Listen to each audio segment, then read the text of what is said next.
In this lesson, I'm going to show you how to create a function definition. Actually, we'll create two function definitions, a very simple one and then one that's a bit more complex.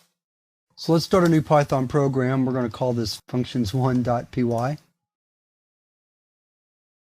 To create a function in Python, you start with the keyword def for define. That's followed by the name of the function. Every function must have a name, except for a special class of functions called anonymous functions. So this first function we're going to create is used to square a number, so we're going to call it square. Following the function name is an optional list of data called parameters that will be supplied to the function. They're optional because you can have functions that don't require any data being passed into them. But because we're going to square numbers in this function, then we do want a number to square, so that will be our parameter, a single piece of data, number. After the list of parameters, then we have a colon to signify that we're moving into the function body. So we indent into the function body. The square function is an example of a function called a value returning function. We call it value returning because we're passing a number into the function definition, and the function definition returns the value of the number squared. So that's why square is called a value returning function. And all value returning functions have to have what is called a return statement. In this case, that will be the only statement in our function body. And all we do to square a number is multiply it times itself, so that's what we're going to return. We're going to return the parameter number times itself. And that's the end of our function body and the end of our function definition. So that was a very simple function to create. Now let's look at a little more complex example. This time we're going to write a function that counts the number of vowels in a string. So the name of our function is going to be numVals. I like to make my function names somewhat mnemonic, but not too long. And then the parameter, or the piece of data that we're going to work with, will be any string, however long of a string of characters we want to use to count vowels. So we follow that by the colon to signify the beginning of the function body. Now this time we have to do quite a bit more coding than we did for the square example.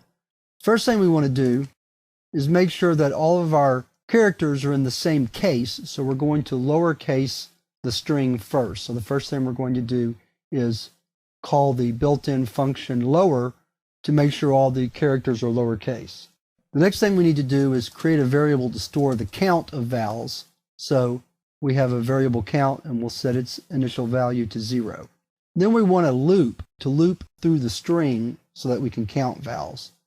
So we'll have a for loop and we'll say for I in range the length of the string, and inside the for loop we're going to look at each letter of the string, so that's string sub I, and compare it to one of the vowels. So if string sub I is A, or string sub I is equal to E, or let's move down to the next line, and to do that we need a backslash right here, or if string sub I is I, or string sub I equals O, or, and then a backslash because we're dropping down to the next line, string sub I is equal to U.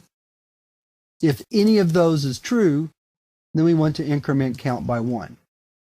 And here I'm going to use the more efficient composite assignment operator plus equal, which is just shortcut for saying count is equal to count plus 1. I've avoided using composite assignment operators up till now, but now you should be comfortable enough with your coding that we can use little shortcuts like that. So we're simply going to loop through the string and check to see if the letter that we're on is a vowel. If it is, then we're going to increment our count by 1.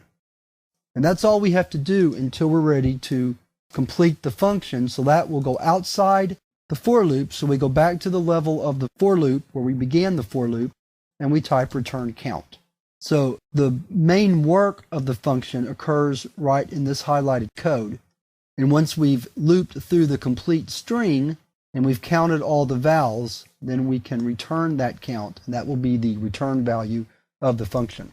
So with that, we're ready to end this lesson on function definitions. And let's move to the next lesson where we're going to talk about how to call the function to have it do the computation that we've defined for it.